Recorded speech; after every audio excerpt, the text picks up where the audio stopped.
오늘 우리에게 주시는 말씀 같이 나눌게요. 사무엘상 24장 16절로 21절. 은혜로 목소리와 함께 읽겠습니다. 시작. 다윗이 사울에게 이같이 말하기를 마침에 사울이 이르되 내 아들 다윗아 이것이 내 목소리냐 하고 소리를 높여 울며 다윗에게 이르되 나는 너를 학대하되 너는 나를 선대하니 너는 나보다 의롭도다. 내가 나 선대한 것을 오늘 나타냈나니 여호와께서 나를 내 손에 넘기셨으나 내가 나를 죽이지 아니하였도다. 사람이 그의 원수를 만나면 그를 평안히 가게 하겠느냐. 내가 오늘 내게 행한 일로 말미암아 여호와께서 내게 선으로 갚으시기를 원하노라. 보라, 나는 내가 반드시 왕이 될 것을 알고 이스라엘 나라가 내 손에 견고히 설 것을 아노니 그런즉 너는 내 후손을 끊지 아니하며 내 아버지의 집에서 내 이름을 멸하지 아니할 것을 이제 여호와의 이름으로 내게 맹세하라 하니라. 아멘. 아멘. 하나님이 인간을 창조하실 때 우리라고 하는 표현을 특별하게 썼어요.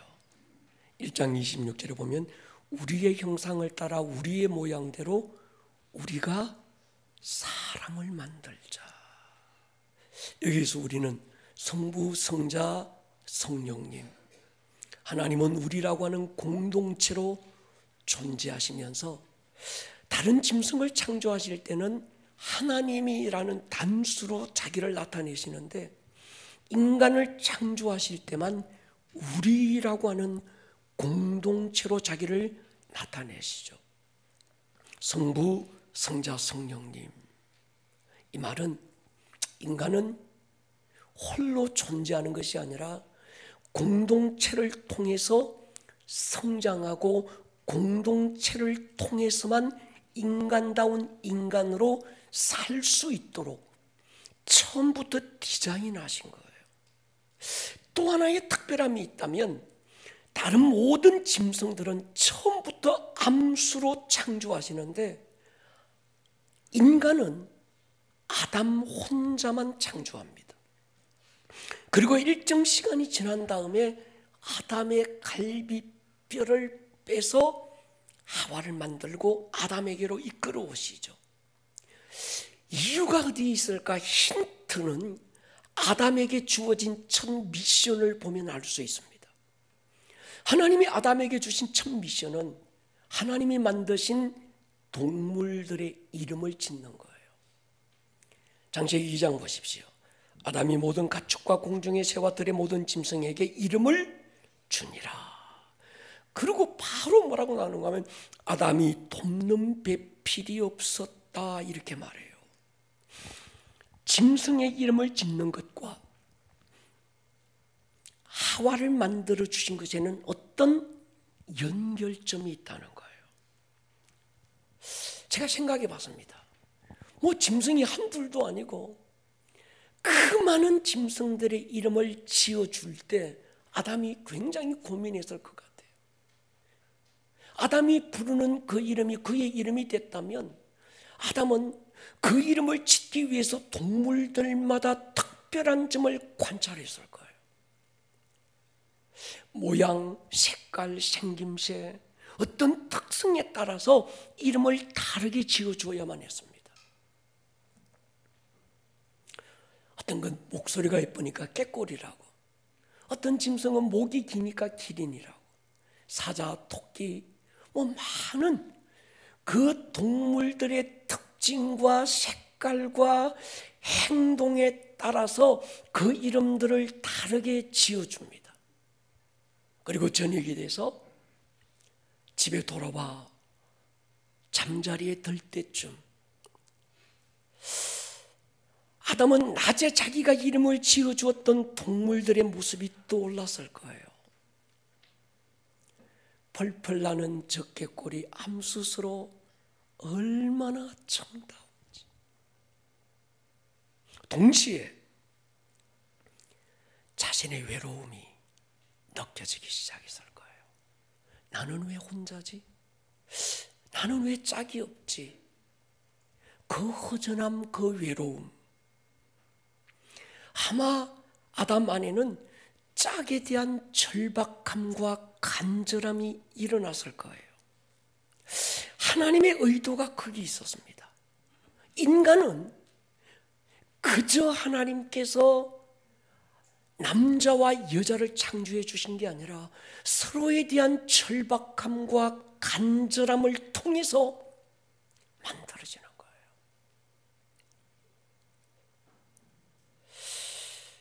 여러분, 우리가 기억하실 게 있습니다. 하나님이 만드신 아담, 처음부터 완벽한 존재가 아니었어요. 결핍이 있는 존재로 창조했습니다. 결핍은 죄의 결과가 아닙니다. 선악과 따먹고 나니까 결핍이 있고 아쉬움이 있고 부족한 게 아니었어요.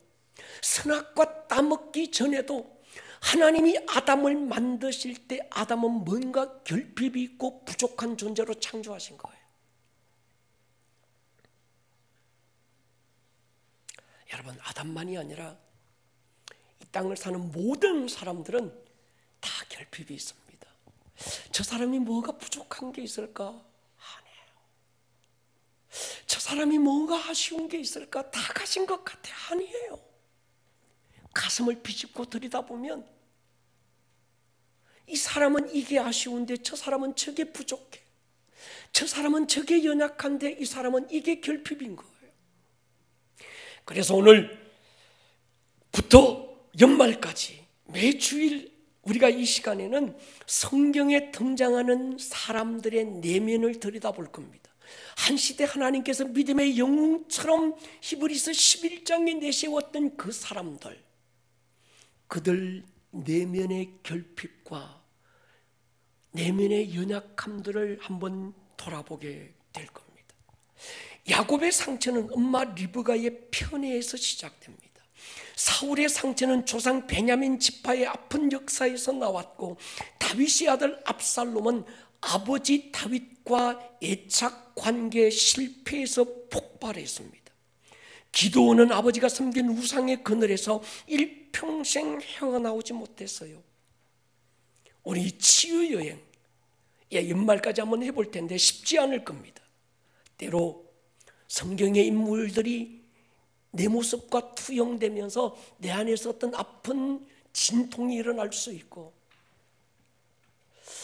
감추어졌던 내 내면이 막 들킨 것 같아서 부끄러울 수도 있고, 그렇지만 하나님께서 특별하게 만지시고 치유하는 은혜가 있을 줄로 믿습니다.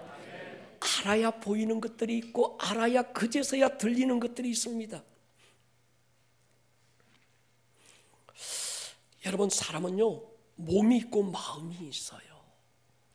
몸도 나인 것 같고 마음도 나인 것 같은데, 몸과 마음 중에 무엇이 진짜 나일까요? 마음이 진짜 나예요. 얼굴이 예쁘다고 여자냐? 마음이 예뻐요. 마음이 진짜 납니다. 몸은 마음이 입고 있는 옷과 똑같습니다. 계절 지나면 옷을 벗고 바꾸는 것처럼 세월 가면 몸이 늙어지고 낡아져서 언젠가는 벗어버리고, 이 마음이라고 하는 영혼이 하나님 그분 앞에 서야 될 때가 오는 거지요.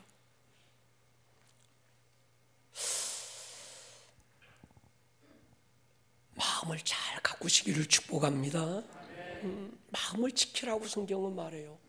성경에 예수님께서 씨 뿌리는 얘기를 하셨는데, 그 씨 뿌리는 얘기는 마음에 대한 이야기입니다.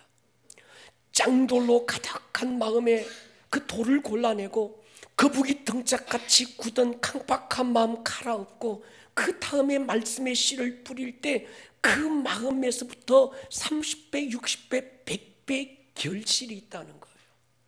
왜 말씀이 뿌려진데도 결실이 없을까요? 열매가 없을까요? 마음이 가꾸어지지 않아서. 목사님 설교 잘못해서 그래요. 그럴 수도 있습니다. 설교가 부족해 그럴 수도 있지만, 주님은요 마음이 문제라는 거예요. 그래서 이번 주부터 우리가 지금까지 화살의 양날촉 예배와 기도를 잘 갈고 닦아서 장사의 수중에 잡힌 이 화살 말이죠. 근데 이젠 깃털, 아주 부드러운 이 깃털 잘 고르고 우리가 다듬어서 이 치유 부분이잖아요. 하나님 앞에 새 영이 부어지고 새 마음이 부어지는 은혜가 있기를 축복합니다. 하나님이 인간을 창조하실 때 처음부터 완벽한 존재로 창조하지 않았다는 것, 어떤 결핍을 가진 존재로 창조하셨다는 이 사실을 인지하는 건 굉장히 중요합니다. 사람들이 자꾸 어떤 결핍이나 연약함은 죄의 결과라고 생각합니다. 근데 여러분, 결핍은 저주가 아닙니다. 하나님이 처음 인간을 창조하실 때 결핍이 있고 부족함이 있는 존재로 창조하셨어요. 모든 것을 다 가진 존재로 창조하지 않았습니다. 이 사람에게 이게 결핍이 있기 때문에 그 사람이 필요하고, 그 사람에게 저것이 부족하기 때문에 하나님을 찾게 되는 거예요. 다시 말씀드리지만 여러분 안에 있는 어떤 상처도 결핍도 죄가 아니고 저주가 아님을 아시기를 축복합니다. 그걸 통해서 서로에 대한 절박함, 하나님에 대한 간절함을 가지라는 거거든요. 나에게 당신이 있어서 우리가 될 수 있고, 당신에게 내가 있어서 우리가 되는 거예요. 나 혼자만 우리가 될 수 없고 너만 우리가 될 수 없는 겁니다. 그러니까 우리라고 하는 이 단어가 회복돼야 될 때가 지금입니다. 여러분, 예수님의 기도 보십시오. 요한복음 17장에 보면 나는 세상에 더 있지 아니하오나 그들은 세상에 있사옵고 나는 아버지께로 가옵나니 거룩하신 아버지여 내게 주신 아버지의 이름으로 그들을 보존하사 우리와 같이, 하나님의 우리, 성부 성자 성령님의 친밀하심, 성부 성자 성령님의 그 하나 되심처럼 저들도 하나가 되게 해주십시오. 21절에 보면 아버지여 아버지께서 내 안에 내가 아버지 안에 있는 것 같이 그들도 다 하나가 되어 우리 안에 있게 하사. 이 말이 굉장히 중요해요. 예수님의 그 십자가를 지기 전 마지막 기도에서 예수님이 이 땅에 왜 오셨는지를 그의 기도 가운데서 선포하실 때, 아버지여 내가 아버지 안에 있고 아버지가 내 안에 있어서 아버지와 내가 하나가 된 것처럼 저들도 하나가 되어서 우리가 되어서 나 개인 말고 너 개인 말고 하나가 되고 우리가 되어서 하나님의 우리 안에 저들이 있게 해주십시오. 그게 주님이 오신 목적이라는 거예요. 예수님이 가르쳐준 주기도문은요, 내 기도가 아닙니다. 우리의 기도예요. 공동체의 기도. 하늘에 계신 우리 아버지요. 내 아버지, 네 아버지가 아니고 우리 아버지요. 우리가 우리에게 죄 지은 자를 사하여 준 것 같이 우리 죄, 나의 죄 말고 우리 죄, 오늘날 우리에게 서로에게 간절하라고 허락하신 이 결핍. 마귀는요, 이 결핍을 비교와 열등감으로 사로잡아서 우리를 피폐하게 만드는 거예요. 내게 있는 결핍이, 내게 있는 연약함이, 내게 있는 부족함이 어떤 비교의식과 열등감으로 가고 있다. 그건 마귀이십니다. 그런데 성령님은 우리를 하나 되게 하세요.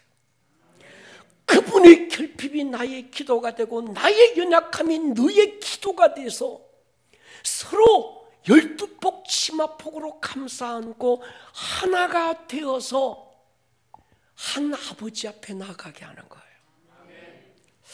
자, 여러분 보십시오. 오늘 대표적인 인물이 이스라엘 초대왕 사울입니다. 그리고 우리는 다음 주에 다윗을 보게 될 거예요. 한 시대 사울 왕인데, 다윗, 여러분, 다윗이 그의 인생 말로의 결정적인 실수를 하게 돼요. 인구조사하고요, 그러다가 7만 명이 하루아침에 죽어나가고요. 근데 왜 그랬을까를 다음 주 우리 보게 될 겁니다. 한 나라의 절대 권력과 부와 귀를 가진 왕이 무슨 결핍이 있고 열등감이 있을까? 의아하지요. 그런데 여러분, 의외로 많이 배운 사람이 열등감이 크고요, 2등하는 애들이 열등의식이 커요. 뒤에서 몇 번째 하는 애들은요, 원래 그래 지는 뭐 조금 시험 못 쳐도 괜찮아, 나 원래 그랬어 이런데, 1등하는 애들이 2등하면 그때부터 막 힘들어하는 거예요. 여러분 보십시오. 오늘 우리가 읽었던 이 본문, 내 아들아, 눈물을 흘리면서 다윗에게 내 아들아 막 이렇게 얘기하는 게 다윗의 아버지 이새가 한 말이 아니고, 친구 요나단이 한 말도 아니고, 다윗을 죽이려고 창을 던지고 전문 자객을 보낸 사울이 했던 말이 이 말입니다. 다윗이 엔게디 광야에 숨었다는 제보받고 사울이 군사 3,000명을 이끌고 덜령소 파이로 찾아갑니다. 전쟁도 아닙니다. 근데 3,000명의 군사를 이끌고 다윗 하나 죽이기 위해서 찾아간다? 말도 안 되는 얘기였지요. 근데 한참 수색하던 사울이 갑자기 배가 아팠어요. 사울은 용변을 보려고 한 동굴 안으로 들어갑니다. 여러분, 사람이 용변을 보려고 들어갈 때 친구 데리고 들어가지 않잖아요. 칼로 무장하고 가지 않잖아요. 갑옷 입고 안 가잖아요. 다 벗고 혼자 들어갑니다. 모든 무장을 해제하고 혼자 굴 속에 들어갔는데 하필 그 동굴 속에 다윗과 다윗을 따르는 몇 사람들이 숨어 있었습니다.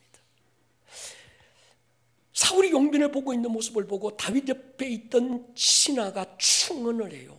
대장, 이건 하나님이 당신에게 주신 기회입니다. 지금 이 순간 사울을 죽이십시오. 그리고 당신을 이스라엘의 왕으로 세우고 싶었던 하나님의 뜻을 이제 이루십시오. 그런데 다윗은 모든 충언을 뒤로 하고 사울 왕이 벗어놓은 옷자락만 가만히 팹니다. 이유는 그가 하나님의 기름 부음 받은 자라는 거였어요. 사울은 이 사실을 전혀 모른 채 이제 볼일 다 보고 멀리 사라져갈 때쯤 다윗이 사울의 옷자락을 흔들면서 저쪽 언덕에서 소리를 칩니다. 3상 24장에 보면요, 그 후에 다윗도 일어나 굴에서 나가 사울의 뒤에서 외쳐 이르되 내 주 왕이여. 사울이 돌아봅니다. 다윗이 땅에 엎드려 절하고 다윗이 사울에게 이르되 보소서, 다윗이 왕을 해하려 한다는 사람들의 말을 왕은 어찌하여 들으시나이까? 오늘 여호와께서 굴에서 왕을 내 손에 넘기신 것을 왕이 아셨을 것입니다. 어떤 사람이 나를 군하여 왕을 죽이라 하였으나 내가 왕을 아껴 말하기를 나는 내 손을 들어 내 주를 해하지 않을 것이다. 그가 여호와의 기름 부음 받은 자이기 때문이라. 이렇게 말해요. 내 아버지여 보소서, 내 손에 있는 왕의 옷자락을 보소서. 내가 왕을 죽이지 아니하고 그 옷자락만 베었은즉 내 손에 악이나 죄가가 없는 줄을 오늘 아실지니이다. 왕은 내 생명을 찾아 헤아려 하시나 나는 왕에게 범죄한 일이 없나이다. 이게 오늘 본문의 배경입니다. 다윗은 사울을 아버지라고 부르고 그 앞에 엎드려 절을 하고, 사울도 다윗을 지금 내 아들아 눈물을 흘리면서 내 아들아 나는 너를 헤아려 하였으나 너는 나를 선으로 대했다. 내가 다시는 너를 해하지 않을 거야. 하나님이 내게 복에 복을 주어 이스라엘의 왕이 되기를 원한다. 막 이럽니다. 그냥 순간적인 감정이 아니라 사울의 진심이었어요. 임기응변이 아니었습니다. 문제가 있어서요, 그렇게 후회하고 다윗을 축복한 후에 돌아갔는데 얼마 후에 이 사울의 행동이 반복되고 있는 거예요. 10사람이 기브아에 와서 다윗이 하길라 숲에 숨었다는 것을 보고하자 사울은 군사를 이끌고 또 다윗을 죽이려고 달려갑니다. 이때 다윗은 사울이 잠든 진영에 몰래 들어가서 사울의 물병과 창만 챙겨서 나와서 산꼭대기에 서서 지난번 그 그때 그 말을 똑같이 말하고 사울도 지난번 말을 반복해요. 사무상 26장 21절 보십시오. 같이 읽을게요. 시작. 사울이 이르되 내가 범죄하였도다. 내 아들 다윗아 돌아오라. 내가 오늘 내 생명을 귀하게 여겼은즉 내가 다시는 너를 해하려 하지 아니하리라. 내가 어리석은 일을 하였으니 대단히 잘못되었도다 하는지라. 25절에 보면요, 사울이 다윗에게 이렇게 말합니다. 내 아들 다윗아 내게 복이 있을지로다. 내가 큰 일을 행하겠고 반드시 승리를 얻으리라. 그리고 다윗은 자기 길로 가고 사울은 또 자기 길로 돌아갑니다.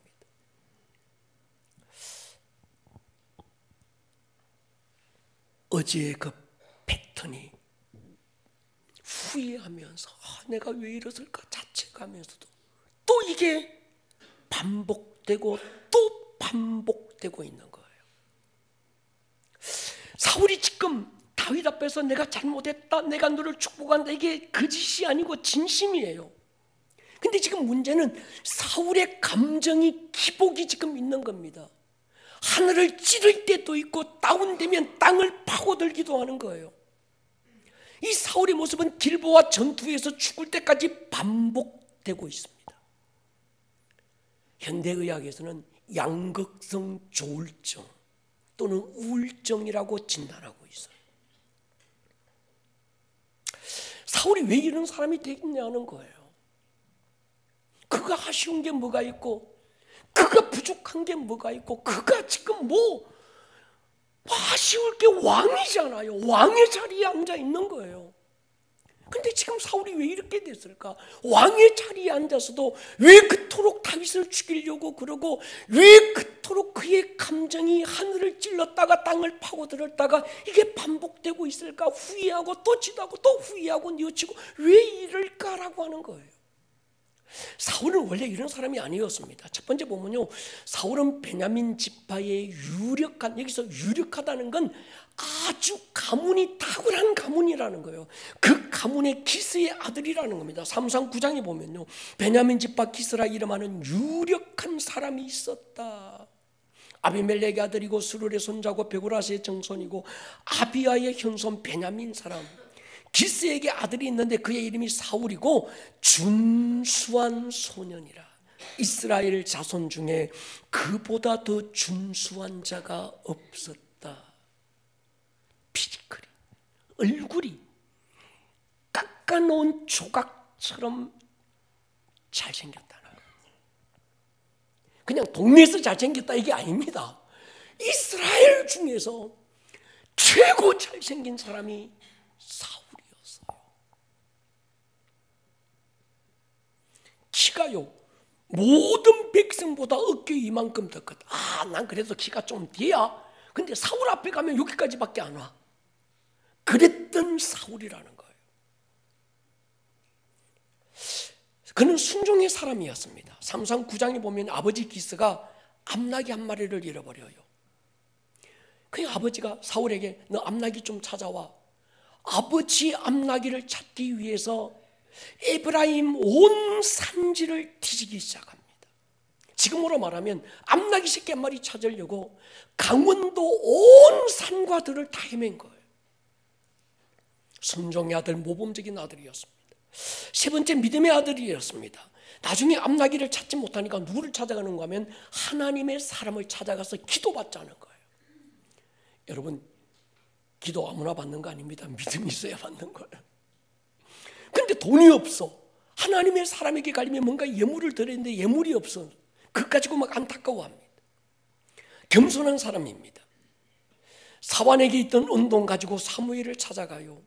근데 자기를 찾아온 사울이 하나님이 보내신 이스라엘 왕이 될 자라는 걸 알고 사울이 기름 부으려고 그러니까 자기는 그럴 만한 인간이 못 된다고 피하여 숨는 사람이 사울입니다. 사무상 9장 보십시오. 사울이 대답하여 이르되 나는 이스라엘 지파의 가장 작은 지파 베냐민 사람이 아니니까. 나의 가족은 베냐민 지파 모든 가족 중에 가장 미약하지 아니합니까? 당신이 어찌하여 내게 이같이 말씀합니까? 나중에 제비 뽑는 날에 사울이 뽑힙니다. 얼마나 두려웠던지 짐짝 뒤에 숨어요. 근데 키가 있으니까 숨은데도 어깨 위가 보였어. 그래서 들킨 거예요. 사무엘은 사울에게 이렇게 말합니다. 3상 15장 보십시오. 시작. 사무엘이 이르되 왕이 스스로 작게 여길 그때 이스라엘 지파의 머리가 되지 아니하셨나이까. 여호와께서 왕에게 기름을 부어 이스라엘 왕을 삼으시고. 사울은요 스스로를 작게 여길 수 있었던 사람이에요. 나 잘생겼어, 나 잘났어, 이게 아니고요. 자기는 언제나 부족하고 언제나 좀 못난 사람으로 자기를 늘 여기고 있는 거예요. 사울은 성령 충만한 사람이었습니다. 그를 왕으로 세우실 때 하나님은 사울에게 성령과 능력을 기름 붓도록 하십니다. 3상 10장에 보면 내게는 여호와의 영이 크게 임하리니 너도 그들과 함께 예언하고 변하여 새 사람이 되리라. 그게 사울입니다. 하나님께 선택된 사람이죠. 하나님이 사울을 왕으로 선택하셨다는 확실한 증거가 몇 번 보여줍니다. 사울이 아버지의 잃어버린 암나귀를 찾기 위해서 사무엘에게 물으러 갔을 때 사무엘이 사울에게 하나님이 너를 이스라엘의 왕으로 세웠다는 확실한 세 가지 증거가 앞으로 나타날 거야. 첫 번째는 아버지의 암나귀를 찾았다는 소식이 곧 들려올 거야. 근데 진짜 들려온 거예요. 두 번째, 네가 베델로 올라가는 길에 사람 셋을 만날 텐데 그 세 사람이 염소 세 마리와 떡 세 덩이를 가지고 있다가 너에게 떡 두 덩이를 나누어 주는 일이 있을 거야. 근데 사울이 진짜 가다가 어떤 세 사람을 만났는데 그 세 사람이 들고 있는 게 염소 세 마리하고 떡 두 덩이인데 갑자기 자기를 보더만 떡 두 덩이를 나누어 주는 거예요. 마지막 세 번째는요, 사울이 블레셋 성읍에 들어갈 때 선지자 무리를 네가 만나게 될 거다. 그들이 예언하며 찬양할 때 갑자기 너도 성령이 임해서 막 충만해서 찬양하고 예언하며 막 그렇게 할 거다. 근데 그 일이 진짜 이루어진 거예요. 이 세 가지 예언이 다 사울에게 이루어졌고 사울은 하나님이 자기를 왕으로 선택했다는 확실한 증거를 갖게 됩니다. 그 세 가지가 다 우연히 일어났다고 할지라도 온 이스라엘 지파 12지파 약 200만 명이 모여서 제비를 뽑습니다. 자, 200만 명 중에서 하나님이 이스라엘의 왕으로 세울 자를 우리가 제비 뽑자. 200만 명 중에 12지파 가운데 베냐민 지파, 사울의 지파가 뽑혀서 제비 뽑는 거예요. 그 베냐민 지파 가운데 또 제비 뽑아서 기스의 집이 뽑혀서 기스의 집에 여러 아들들이 있는데 그 중에 또 제비 뽑았는데 사울이 뽑힌 거예요. 이만하면 어떤 누가 그저 상황적으로 너 잘생겼으니까 너야 너 정도 되면 왕감이야 이래서 왕으로 세운 게 아니고 하나님이 특별히 선택하여 이스라엘 왕으로 세운 자가 사울이었다는 거예요. 그런데 이 사울이 왕이 되고 블레셋과 전쟁이 시작되면서 왕의 옷에 왕관의 왕의 자리에 포장되고 가려졌던 사울 안에 있던 내면이 드러나기 시작합니다. 사람이요, 숨겨지고 감추어지고 포장된 그 사람의 내면은 권력이 주어지고 돈이 주어지면 보이기 시작합니다. 이런 겁니다. 블레셋이 공격해 온 거예요. 어마무시한 적의 공격 앞에 사울의 마음 안에 두려움이 일어났습니다. 전쟁을 하기 전에 먼저 하나님 앞에 제사를 드리고 전쟁에 나가야 되는데 이 제사를 집례할 사무엘이 오지 않는 거예요. 그러자 이 사울이 갑자기 자기가 제사를 집례해버리고요. 그리고 전쟁에 나갑니다.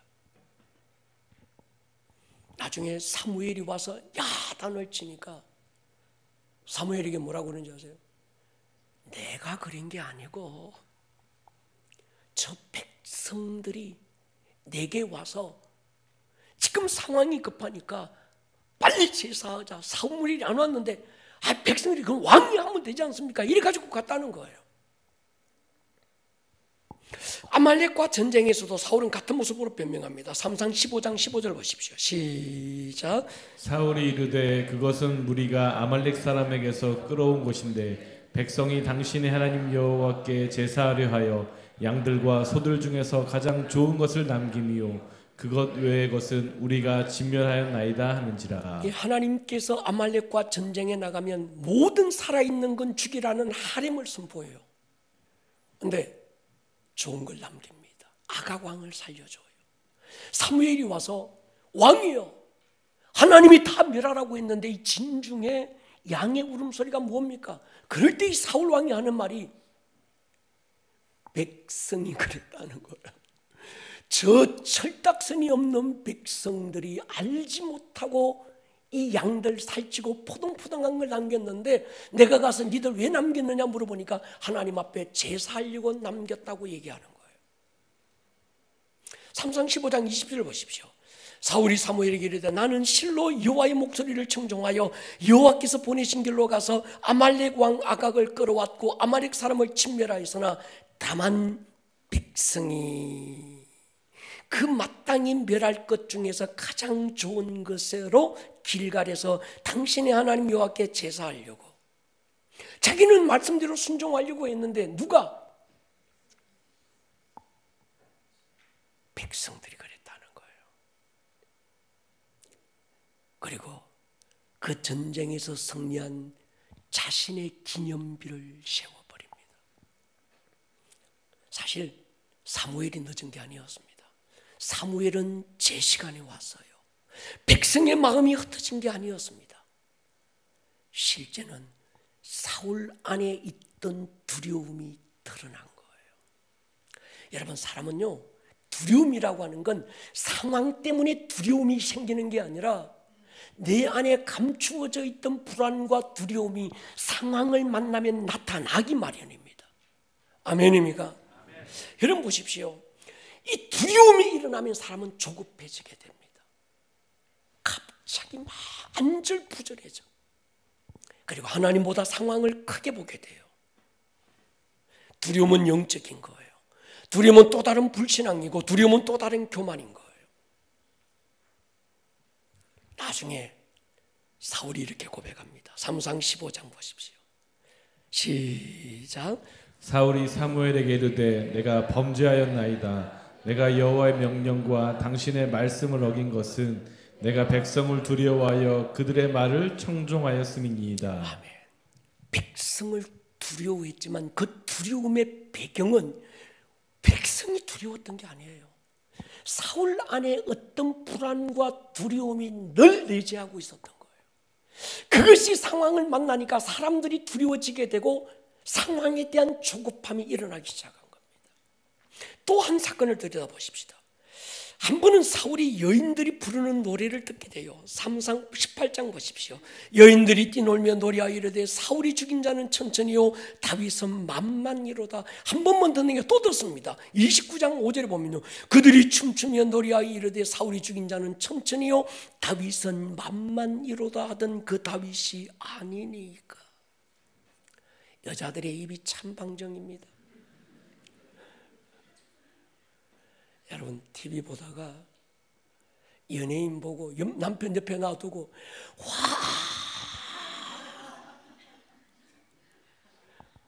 김창옥 씨가,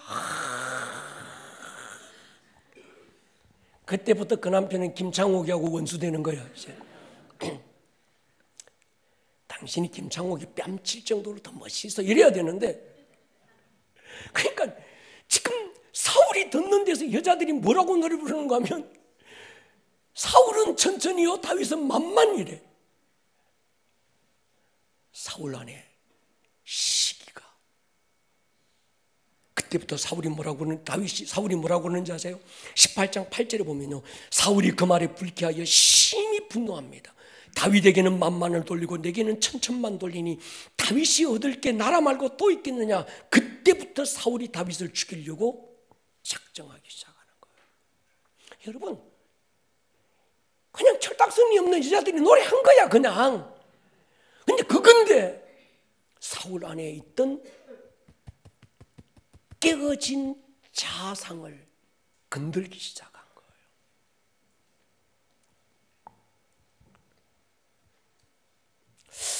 하나님이 자기를 왕으로 세우셨다는 분명한 증거가 있음에도 사울의 자존감이 여자들이 불렀던 그 노래 몇 자락에 완전히 끼워져 버리고,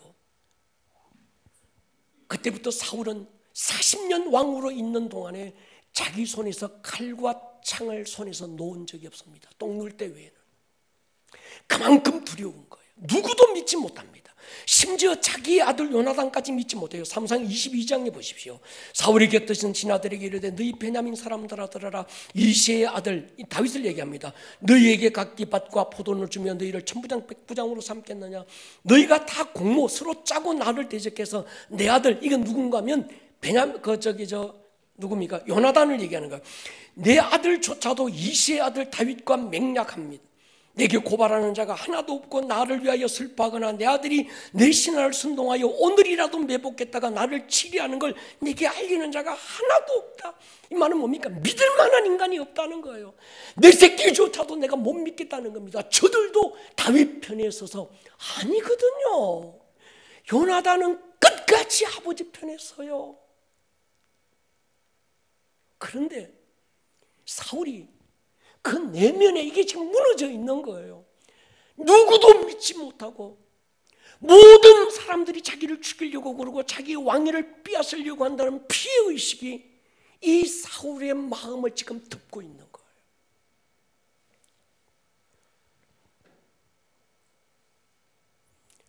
다윗이 사울을 피해서 노브로 갑니다. 거기에 하나님의 성전에 있던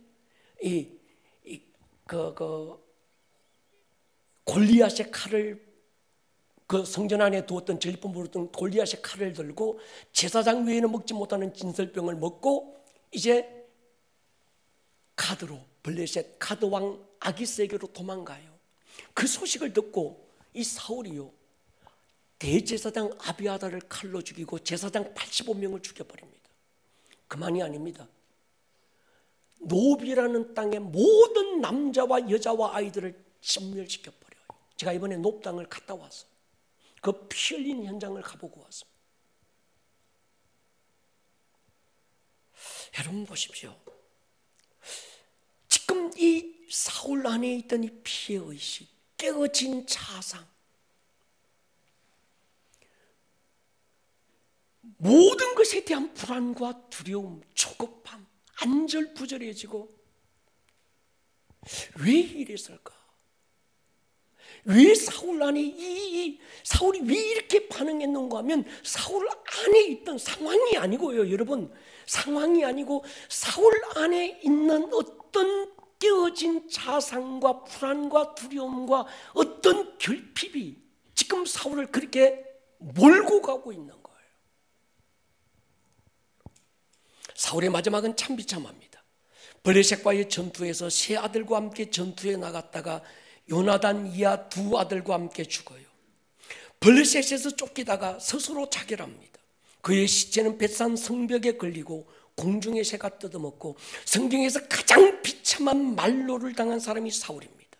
문제는 사울이 왜 이렇게 됐냐는 거예요. 처음에 겸손했고 순수한 사람이었고 믿음의 사람이었고 아버지의 명령조차도 정말 지키려고 애를 썼던 그 순수파 사울이 왜 이렇게 피폐해졌을까? 한 구절에서 찾을 수 있습니다. 사무상 9장 21절. 나는 이스라엘 지파에서 가장 작은 지파 베냐민 사람이 아니니까 나의 가족은 베냐민 지파 모든 가족 중에 가장 미약하지 아니합니까? 여러분, 이 말은요 겸손이 아닙니다. 사울 안에 뼛속까지 잠재되어 있던 어떤 쓴뿌리가 지금 드러난 거예요. 지금 사울이 왕이 되기 전 이스라엘은 과도기를 지납니다. 출애굽, 여호수아, 가나안 정복, 그리고 가나안 정복이 끝난 다음에 이스라엘은 사사 시대를 겪게 돼요. 13명의 사사를 통해서 이스라엘이 지내고 사사 시대 끝말에 지금 사무엘 선지자가 등장하고 사무엘 선지자가 등장하면서 첫 번째 세워진 왕이 사울인 거예요. 그러니까 사울의 이야기는 어디를 배경으로 하고 있는가 하면 사사 시대 그 끝말미를 배경으로 두고 있다는 얘기입니다. 사사기 끝 19장에는 사사는 한 사람도 등장하지 않고 이스라엘 안에 심각한 내전이 일어나고 있었습니다. 베냐민 지파 한 지파를 대상으로 11지파가 일어나서 베냐민 지파를 진멸하는, 겨우 600명만 살아서 림몬 바위에 숨고 나머지는 한 지파가 전멸해버리는 아주 피로 얼룩진 잔인한 대학살이 민족 안에 있었던 거예요. 배경이 이렇습니다. 여러분, 에브라임 산지 구석에 살던 한 레위인이 베들레헴에서 처벌을 얻어요. 제사장이 처벌을 얻었다는 것 자체가 문제고 되지만 이스라엘 전체가 타락했던 시대라는 하나의 대표적인 모습이죠. 그런데 이 첩이 레위인을 두고 또 다른 남자와 만나서 또 행음을 해. 그리고 자기 친정집으로 돌아가 버립니다. 친정이 베들레헴이에요. 그러자 이 레위인이 자기 첩을 데리러 베들레헴으로 갔다가 돌아오는 길에 베냐민 지파에 속했던 기브아라고 하는 한 동네를 지나오다가 어느 날이 저물자 한 노인의 집에 가서 머물게 돼요. 그런데 그 동네 불량배들이 낯선 한 남자와 여자가 한 노인의 집에 들어가는 걸 보고, 이 남자들 불량배들은 동성애자들이야. 첩이 아니라 그 레위인을 아주 동성애를 하기 위해서 그 문을 두드리고 막 고함을 지르니까 그 노인이 그래도 레위 지파를 내줄 수 없어서 이 첩을 내줘버려요. 근데 그 불량배들이 밤새 이 첩을 가지고 하다가 다음날 아침 새벽에 나가보니까 그 첩이 죽어 있어. 그때 이 레위 지파의 이 레위인 한 사람이 분노해서 죽은 첩의 시신을 나귀에 싣고 간 다음에 11토막을 내버려. 그리고 그걸 각 지파의 대표에게 토막을 다 보내버려요. 이걸 보고 이 사연을 알게 된 11지파가 분노로 일어난 거예요. 저 베냐민 지파는 쓸어버려야 돼. 전멸시켜야 돼. 그래서 11지파가 확 일어나서 이 베냐민 지파와 전쟁을 벌입니다. 그리고 이 베냐민 지파가 전멸하는 위기를 만난 거예요. 나중에 정신 차리고 보니까, 그러니까 나중에 이들이 어디서 나오는가 하면요, 이들이 미스바에 모여서 결의까지 해버려요.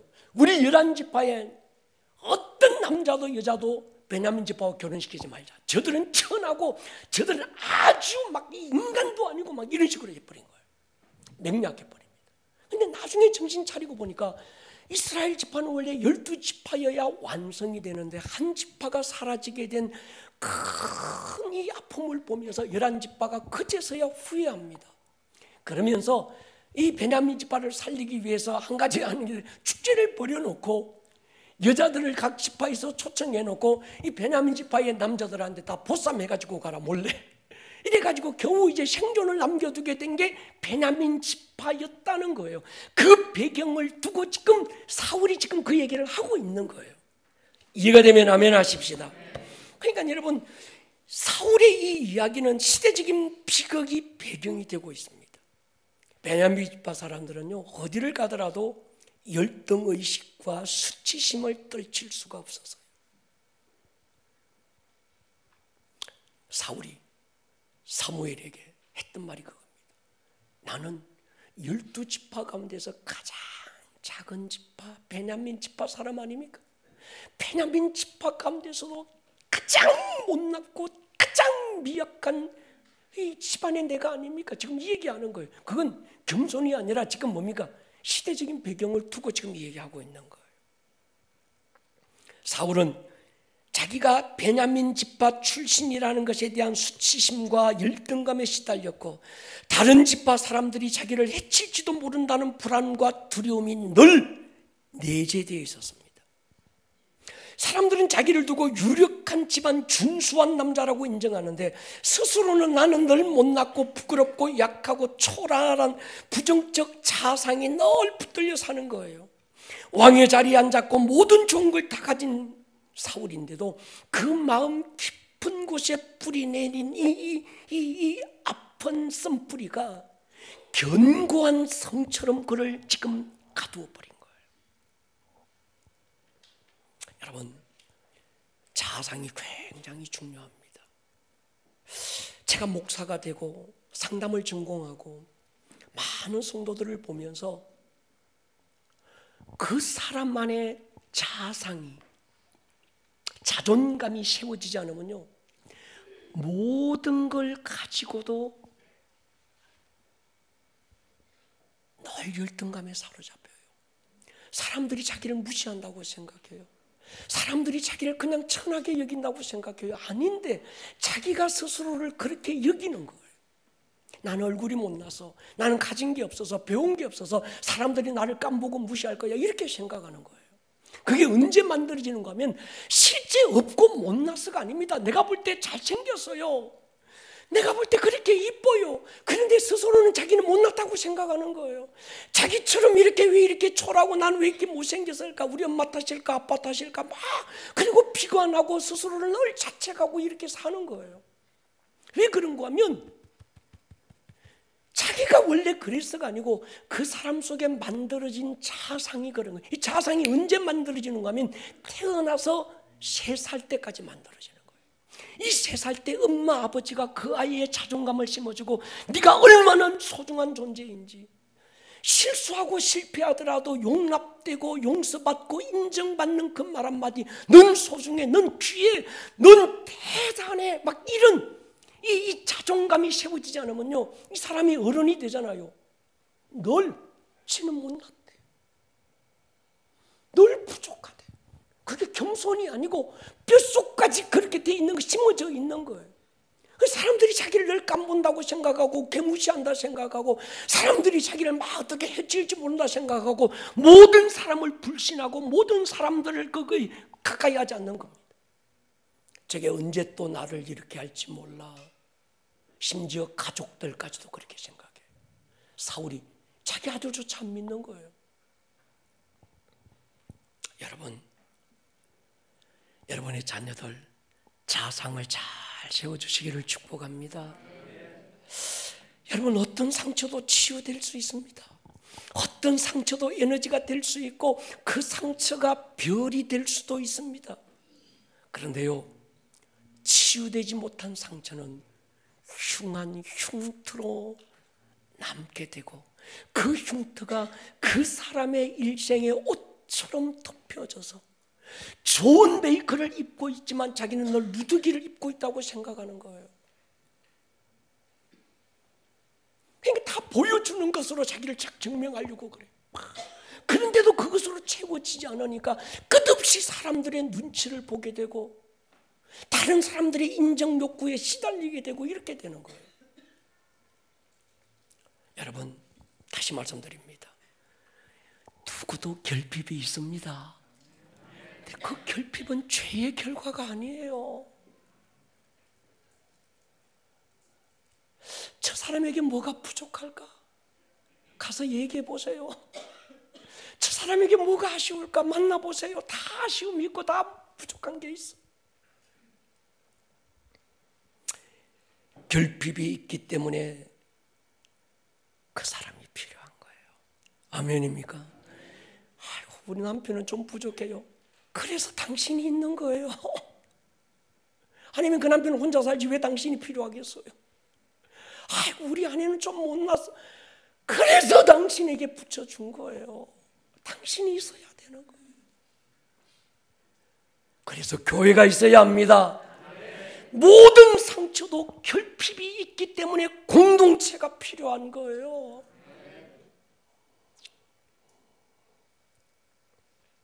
복음의 근원, 복음의 시작은 선악과의 기간입니다.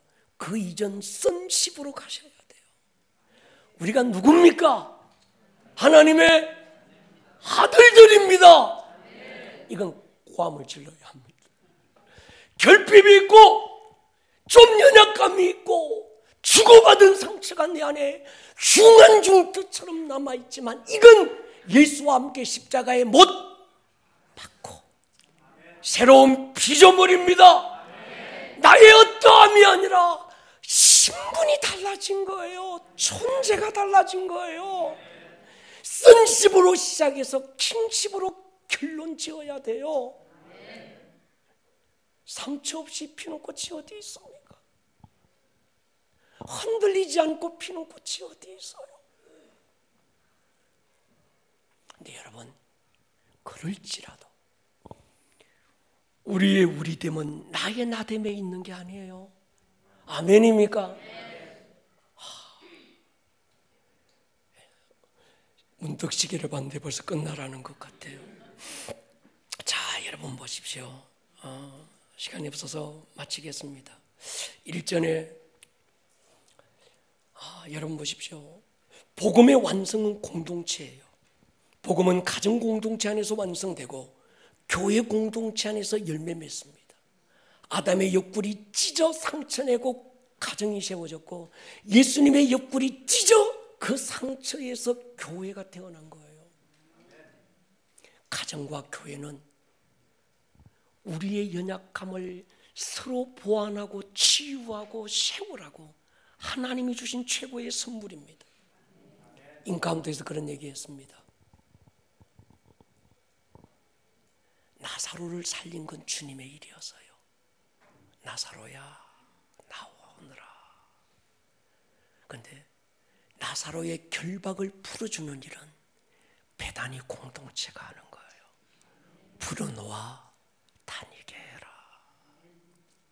가정 안에서 서로의 결박을 풀어주고 교회 안에서 목장 안에서 서로의 내 안에 남겨져 있는 어쩌면 조상적부터 어쩌면 이런저런 사건을 경험하면서 내 안에 남아있는, 그래서 내가 모든 걸 가진 것 같고 아쉬움이 없는 것 같은데 왜 내 안에는 끝없는 이 불안함이, 왜 끝없는 피해의식이, 왜 끝없는 이 연약함이 나를 사로잡아 올까?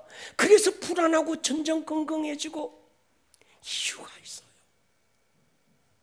근데 이건 공동체 안에서 치유되는 거예요. 아멘입니까? 그래서 주님 십자가 위에서 가슴을 찢고 채찍에 맞고 우리의 연약함을 대신하신 거예요. 머리를 한번 숙여 보십시다.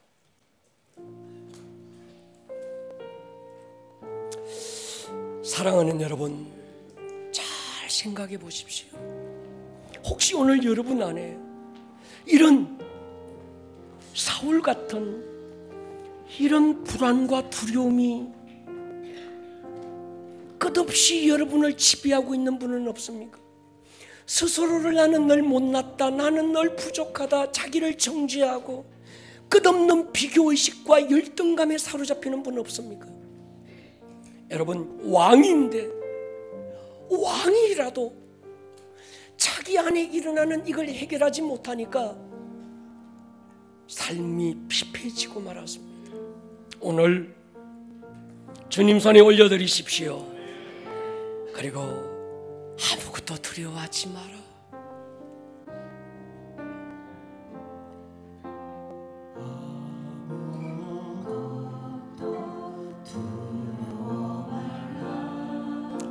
주 나의 하나님이 지켜주시네. 놀라지 마라, 겁내지 마라. 주님 나를 옆 사람 한번 축복하겠습니다. 아무것도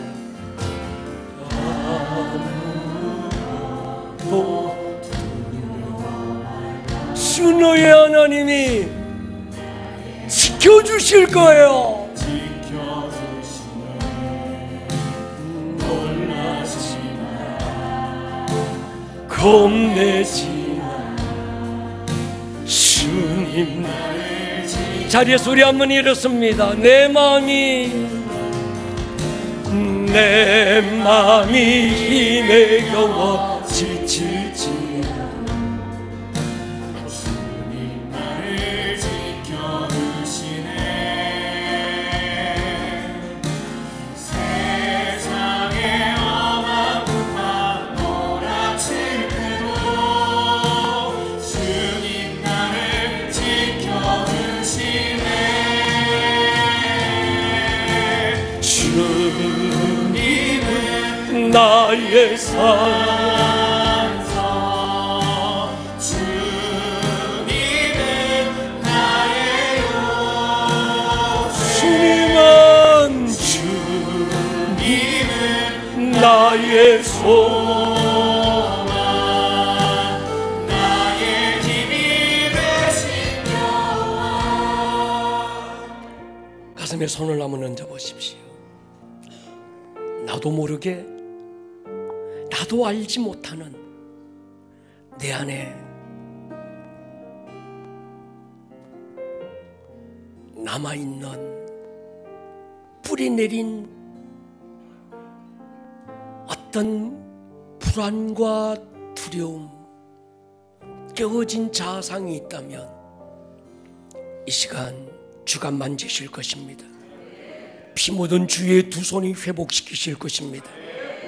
나사렛 예수의 이름으로 치유되고 회복될지어다.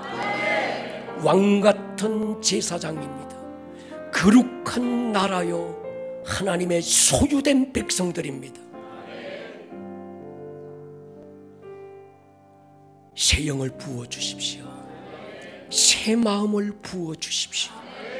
지금은 우리 주 예수 그리스도 크신 은혜, 하나님 아버지 다음 없는 그 사랑, 성령님의 만지심이 예배하고 돌아가는 모든 교우들 위해 지금으로부터 영원토록 함께 있을지어다. 아멘, 아멘, 아멘.